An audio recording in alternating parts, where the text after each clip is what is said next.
Well, President Joe Biden has announced that Vice President Kamala Harris will be tasked with leading efforts on voting rights. Sky News Washington correspondent Annalise Nielsen joins us live from the Capitol. Annalise, great to see you. This adds to a long list of responsibilities for the Vice President now.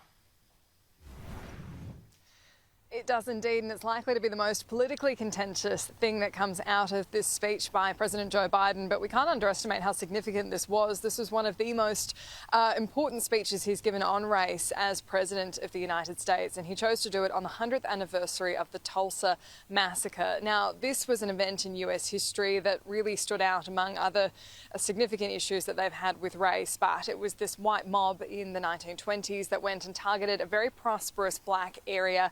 It's there that they rioted, looted, burned buildings down, but it's the death toll that's been the most contentious over the years because it was underreported at the time.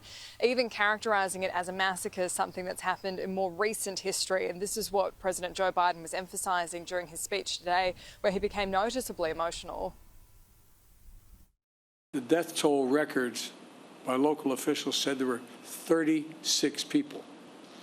That's all, 36 people. Based on studies, records, and accounts, the likely number is much more in the multiple of hundreds. Untold bodies dumped into mass graves. Families who at a time waited for hours and days to know the fate of their loved ones are now descendants who have gone 100 years without closure.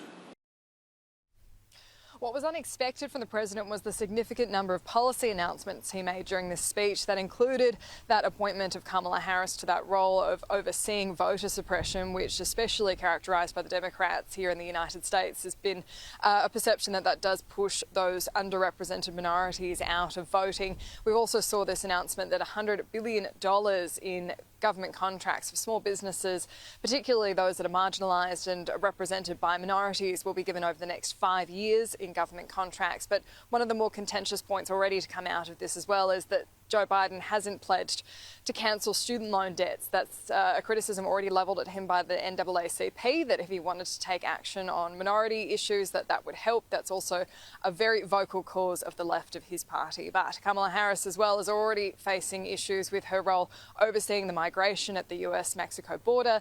The criticism against her is she hasn't been there, and now her office has been briefing out today, particularly to CNN, that she doesn't actually see that as her role. She understands her role to be fixing the issues that are causing people to migrate in the first place in Central America. Interesting indeed. Annalise, good to talk to you this morning. We'll speak soon.